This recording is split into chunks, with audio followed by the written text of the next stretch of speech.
Bonjour, je suis Frédéric Bézier, directeur général France et Luxembourg pour le groupe Hays, le leader mondial du recrutement spécialisé. Je vous souhaite la bienvenue sur Talent in Progress, le podcast qui vous transporte dans le monde du travail d'aujourd'hui, de demain et d'après-demain.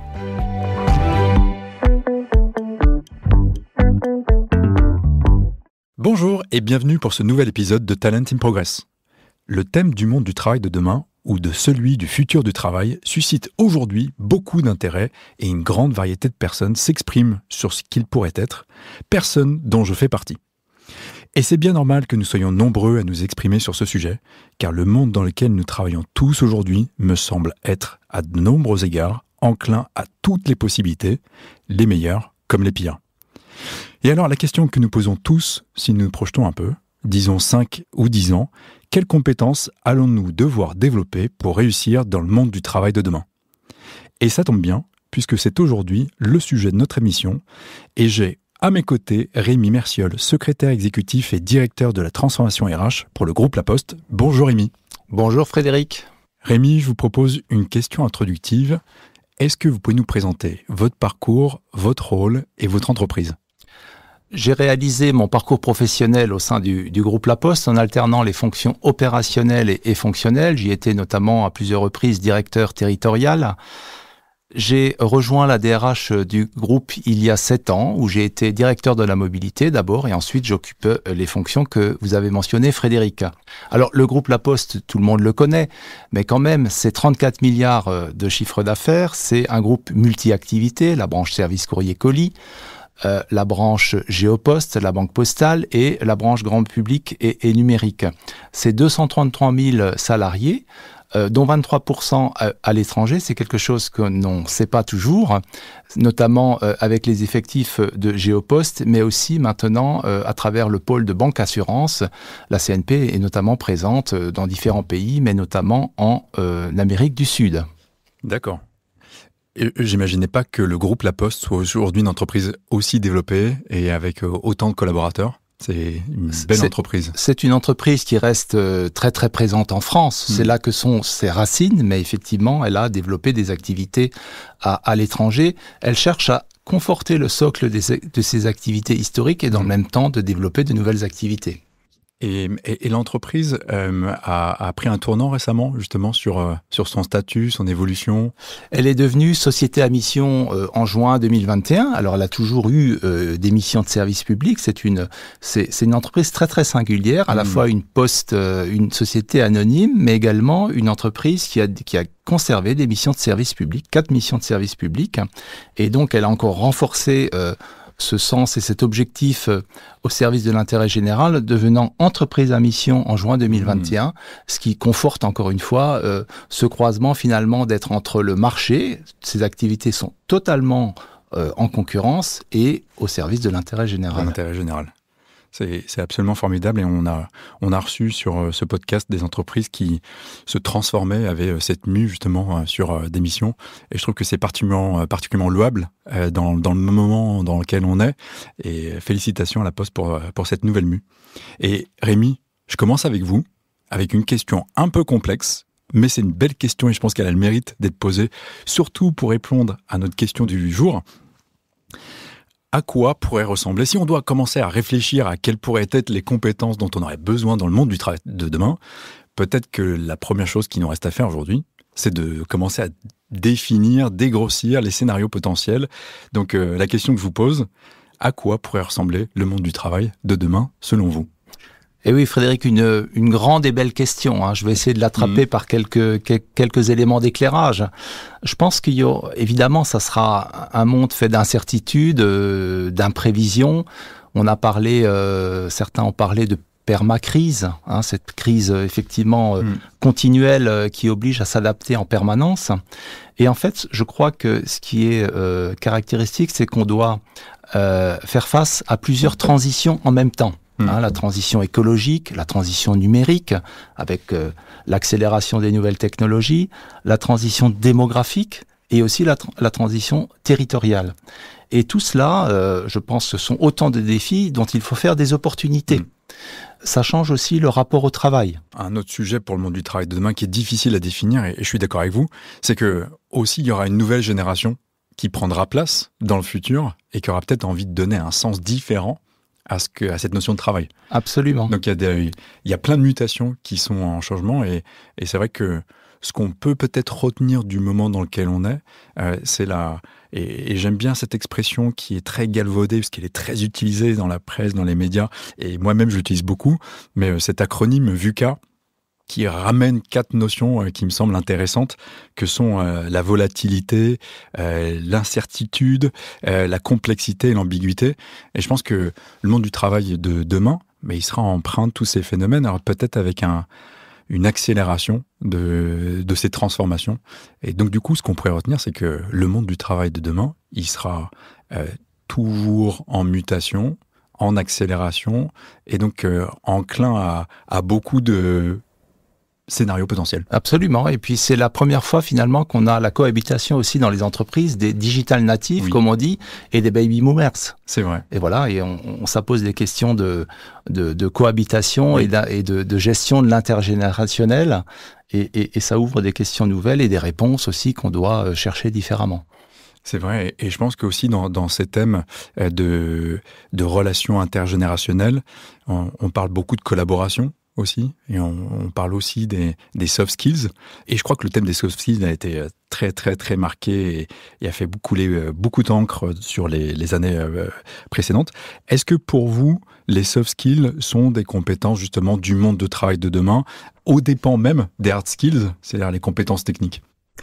Oui, après je crois qu'il ne faut pas les opposer, mais peut-être dans un premier temps dire quelles sont les soft skills qui me semblent être importantes au regard de ce qu'on vient de partager.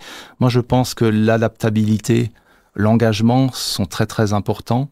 La coopération, bien sûr, vous l'avez cité Frédéric, l'innovation et la capacité à apprendre, là aussi ça va devenir des compétences de plus en plus recherchées. Et puis tout cela à conjuguer avec les priorités stratégiques de l'entreprise. Donc je dis, il ne faut pas les opposer non plus aux hard skills parce que une entreprise comme La Poste qui est en transformation, qui voit ses activités en mutation, il faut aussi qu'elle acquiert effectivement davantage de professionnalisme pour développer les activités qu'elle souhaite faire croître. Et nous avons créé d'ailleurs des parcours qualifiants, certifiants internes pour amener les postières et les postiers vers les métiers dont nous souhaitons développer. Ça s'appelle les itinéraires balisés lorsque la marche est pas trop importante. Et puis des parcours de reconversion aussi, beaucoup plus approfondis, beaucoup plus longs, qu'on appelle des itinéraires pionniers. Donc ça, c'est une fabrication maison, mais c'est pour permettre aux salariés d'acquérir aussi les compétences techniques, les compétences métiers, au-delà des soft skills qu'ils possèdent déjà. Et donc ça, c'est vous. Et c'est la chance d'une entreprise comme La Poste de pouvoir développer les compétences de ses collaborateurs tout au long de leur vie de collaborateur au sein de l'entreprise. Et je suis d'accord avec vous, Rémi, je pense que effectivement, les soft skills sont aujourd'hui, au regard d'ailleurs de toutes les nouvelles technologies, des sujets importants, et notamment pour collaborer, communiquer. Il y a un monde qui est devant nous et qui nécessairement nécessite d'avoir des compétences soft skills aiguisées, mais en même temps, pour une entreprise qui a besoin de se développer, d'innover et peut-être d'explorer des domaines dans lesquels elle n'est pas forcément compétente, mais qu'elle a envie d'explorer pour son développement, elle a besoin d'acquérir des compétences et on ne peut pas toujours au sein de l'entreprise acquérir ses compétences. Parfois, il faut arriver avec ses compétences hard skills. Donc, je suis d'accord avec vous. Je pense que c'est pas le sujet n'est pas que les soft skills deviennent plus dominantes par rapport aux hard skills. C'est une question d'équilibre et de placer le curseur au bon endroit. Absolument, d'équilibre, c'est ça qui est important. C'est les deux, en fait. C'est les deux. Oui.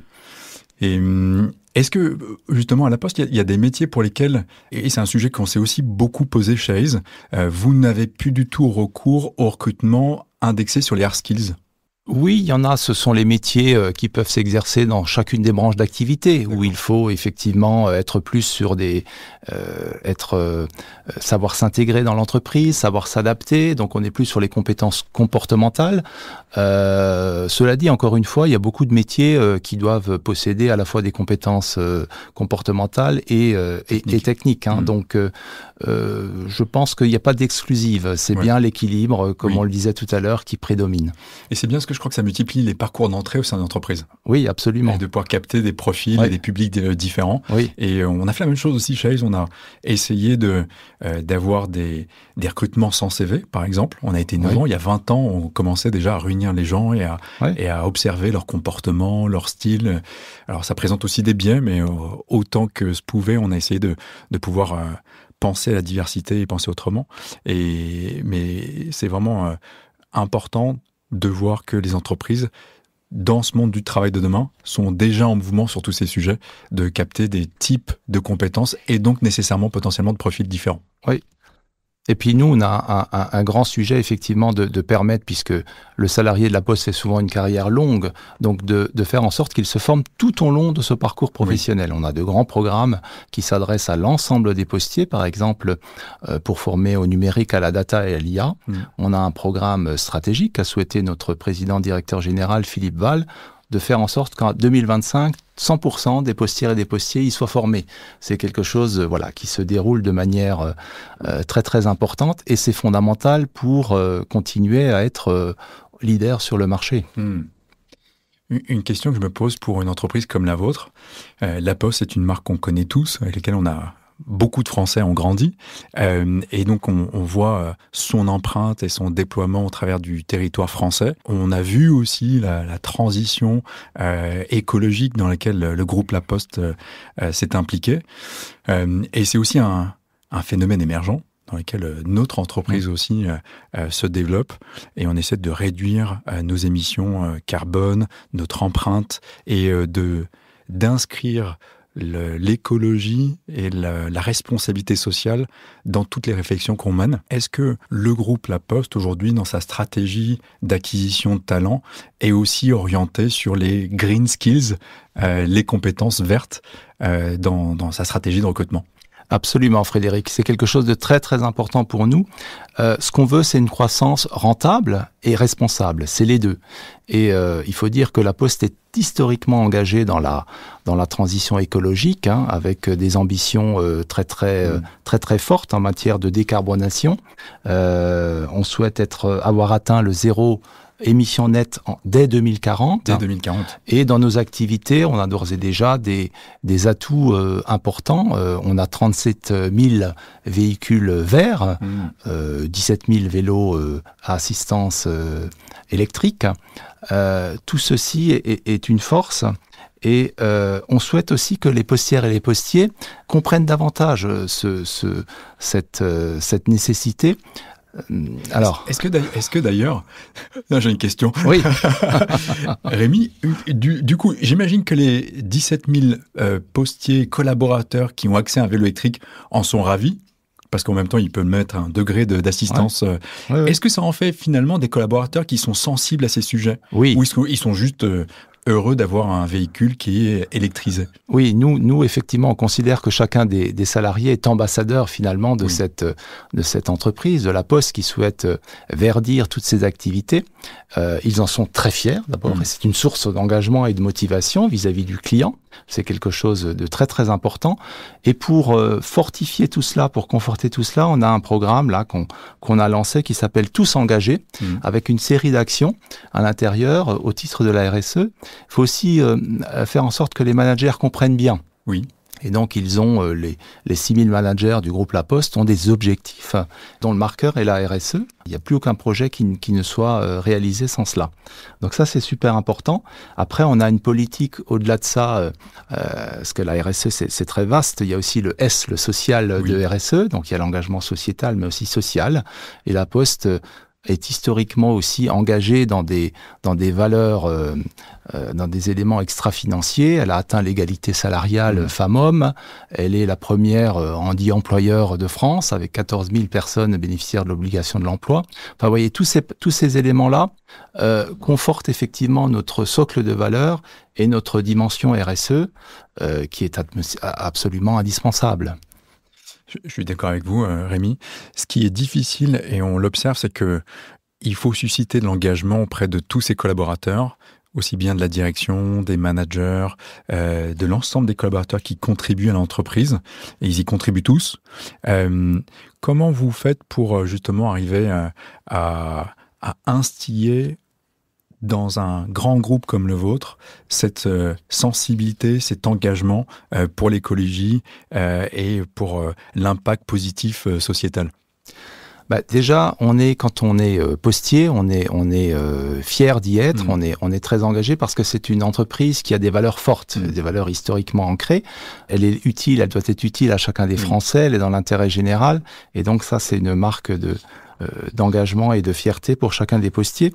Au-delà de ça, on a créé effectivement des environnements apprenants pour que chacun s'approprie davantage cette dimension RSE. On a déployé la fresque du climat qu'ont fait d'autres entreprises, mais ce sont des éléments comme ça qui sont importants. Ils sont importants de les dérouler aussi. Voilà, on permet à chacun des salariés de l'entreprise de consacrer quelques heures ou une demi-journée à des activités sociales et solidaires à travers un système qu'on appelle Déclic, qui permet effectivement de faire de donner de son temps à des entreprises du monde de l'économie sociale et solidaire. Donc c'est à travers ces petites actions que l'on crée la dynamique d'engagement au quotidien. Et là, une question que j'avais envie de vous poser, Rémi, c'est que ma vision d'un facteur, d'un postier, c'est que éminemment, alors on a tous des personnalités, on a tous des manières d'exercer notre métier différentes, mais je vois le postier, le facteur, comme un élément de lien social important. Notamment dans des petites communautés. Alors peut-être que dans les zones urbaines, comme on se trouve aujourd'hui à Paris, ça a un sens différent. Et encore, la personne qui me livre mes colis, le jeune qui le fait, je le connais bien. On prend le temps de discuter de temps en temps. Et il y a plein d'interactions. Et je vois qu'ils mènent les mêmes interactions qu'ils mettent avec moi, avec mon voisin, l'immeuble d'à côté. Et c'est incroyable parce que dans ces métiers-là, la valeur sociale de ces métiers est déjà même présente sans que l'entreprise s'y engage. Et je pense qu'il y avait déjà beaucoup d'individus qui étaient engagés dans cette démarche. Mais une entreprise comme la vôtre peut justement le mettre en avant parce qu'elle a un impact positif socialement et une valeur d'exemple. Oui, absolument. Donc c'est quelque chose qui est présent dans notre raison d'être, dans notre ADN, mais effectivement, je pense que dans un monde de plus en plus fractionné, ce lien social, cet asset finalement des femmes et des hommes qui font l'entreprise est quelque chose de fondamental. Et que du coup, sur lequel vous arrivez à construire, à développer. Et est-ce que dans votre politique de recrutement, justement, c'est quelque chose auquel vous êtes attentif ? Absolument. En fait, les valeurs RSE, on voit bien chez les jeunes, résonnent de plus en plus. Eux qui sont en quête de sens, ils peuvent, quand ils nous rejoignent, trouver effectivement des valeurs qui résonnent avec leur engagement personnel. Et finalement, l'individu, qu'il soit dans la société, dans sa famille ou ailleurs, et dans l'entreprise, c'est le même individu. Donc, il faut que cet individu et ses valeurs rejoignent les valeurs de l'entreprise, du collectif. Et c'est ce qu'on arrive, c'est notre raison d'être, et c'est ce qu'on peut proposer aux jeunes qui souhaitent nous rejoindre. Et qui sont du coup enclins à concourir à la mue que la Poste a vécue, dont on a parlé en introduction, vers une entreprise à mission. Absolument. Et cette mue, elle voulait avoir quoi comme objectif ? C'est vraiment être au service de la société tout entière. D'accord. Utile pour chacun et chacune, chacun. en utilisant le meilleur de tous les mondes, c'est-à-dire le lien de proximité, comme on l'a dit, mais tout en étant en capacité d'offrir un service qui utilise les dernières technologies, de l'IA et de la data. Donc c'est vraiment la synthèse de tous ces mondes-là, du meilleur de tous ces mondes-là. Et on parle justement de technologie, on parlait de créativité. Il y a aussi un autre domaine que je voulais explorer avec vous, Rémi, c'était ce qu'on appelle les mad skills, les compétences dingues ou folles. Ces mad skills, en fait, sont un terme générique pour regrouper des compétences comme assez singulières, originales, qui ont plutôt attrait à la vie personnelle des collaborateurs sur des activités sportives, artistiques, connexes.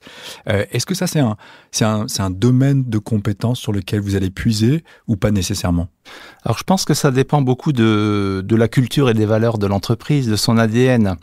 Lorsqu'on veut aller au-delà des sentiers battus, je pense que ce type de profil peut être tout à fait intéressant. D'ailleurs, on voit bien le succès qu'ont les doubles cursus, les doubles profils, physicien ou mathématicien et philosophe. Par exemple, je pense à cela. Donc, je pense que c'est des profils très, très intéressants. Je pense que ça dépend beaucoup des secteurs d'activité. Ça dépend aussi de la taille des entreprises, des organisations. Peut-être que les startups sont plus effectivement ouvertes ou enclines à embaucher ce type de profil. C'est vrai que, voilà, mais ce sont des profils très intéressants. Sans doute très liés au métier aussi, et à l'activité de la personne qu'on recrute. Absolument. Et dans quelle mesure on peut en faire un atout pour son entreprise et se dire, voilà, on a au sein de nos collaborateurs des gens qui ont des parcours atypiques. On a par exemple chez nous des consultants en recrutement qui sont en réussite et qui sont aussi en réussite dans des domaines d'activité sportive et qui sont aussi connus pour ça. J'aime bien cette combinaison parce que l'apport pour notre entreprise, et c'était pas un souhait de notre part, c'est qu'on n'était pas en train de chercher des professionnels sportifs. Il s'est avéré que ces personnes que nous avions recrutées avaient des parcours sportifs exceptionnels. La valeur que je vois à ça, c'est l'inspiration et la création de liens dans nos équipes. Et je trouve ça formidable de pouvoir avoir une entreprise dans laquelle il y a beaucoup de variété, notamment sur ces sujets de math skills, et que on peut créer un lieu d'entreprise dans lequel on en fait la promotion, on en est fier, et potentiellement ça nous inspire les uns les autres. Ça m'a inspiré à titre personnel, et ça peut inspirer d'autres collaborateurs. Le point que je voulais faire, Rémi, avec vous, c'était on parle de compétences. Et le sujet que je me pose toujours, c'est est-ce que fondamentalement pour le monde de demain qu'on a décrit comme enclin à beaucoup de possibilités, un peu chaotique à certains, sans forcer le trait, est-ce que le mindset, l'état d'esprit, c'est pas la chose la plus importante pour justement garder en agilité et embrasser le monde du futur? Si, je partage avec vous, Frédéric. Effectivement, le mindset, c'est fondamental. C'est mindset au sens tournure d'esprit, état d'esprit. Je pense que c'est quelque chose de supplémentaire qui va faire le lien avec la culture de l'entreprise, avec les compétences dont on a parlé, avec sa volonté de développement dans telle ou telle direction, tout en restant ancré sur ses valeurs finalement. Hein. Ces valeurs qui, à la Poste, chez nous, elles sont très très fortes. Hein. Les valeurs de confiance, de proximité, d'ouverture, de considération. Et je crois que c'est quelque chose qui est très très important parce qu'elles sont inspirantes et parce qu'effectivement, elles sont une référence et un socle, un point d'ancrage. Donc je pense que c'est très très important, absolument. Je suis d'accord avec vous et parce que finalement, et je crois qu'on en a tous fait l'expérience, en tout cas quand on est dans une posture de recruteur où on participe à la décision de recruter quelqu'un.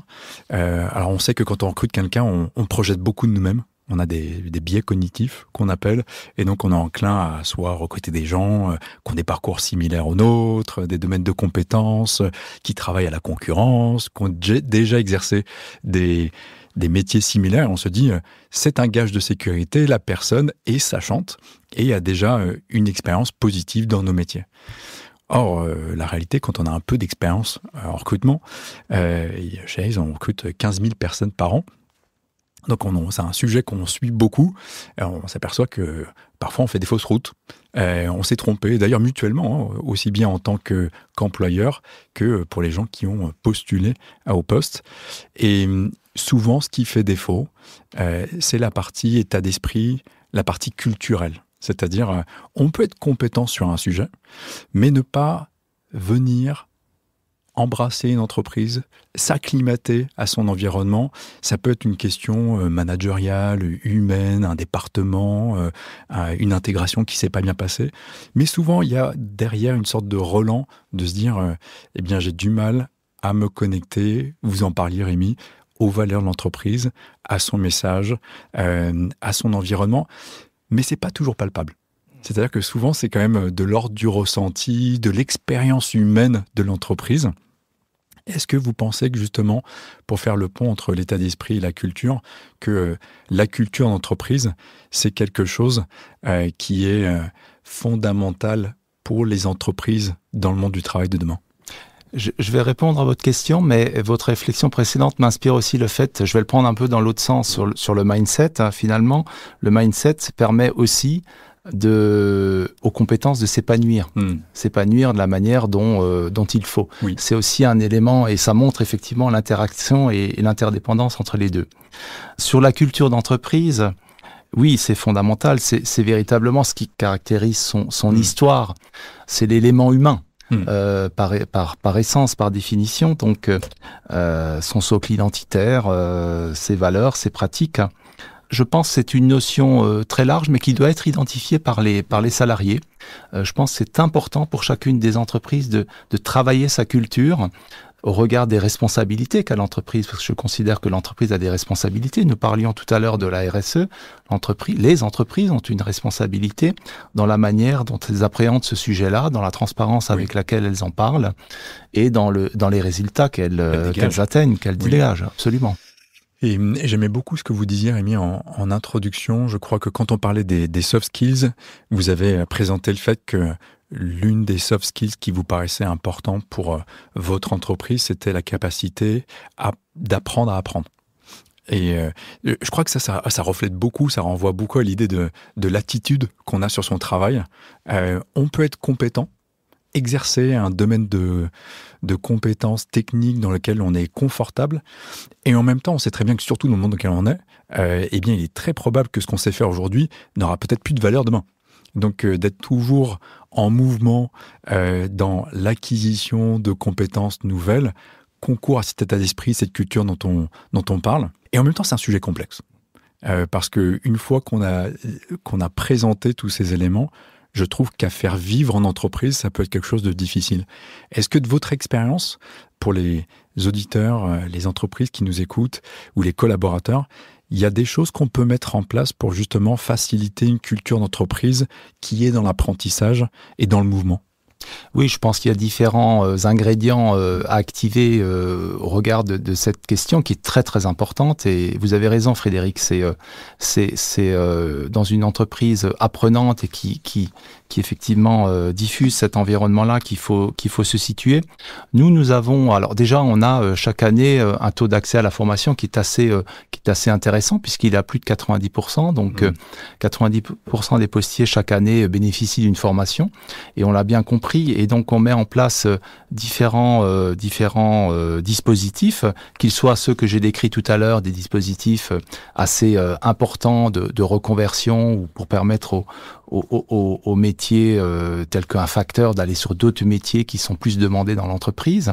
On a des parcours comme ça qui permettent à des facteurs de devenir concepteurs-développeurs, de devenir, pour les meilleurs d'entre eux, intégrer la ligne conseil bancaire, etc. Enfin, tous ces métiers-là.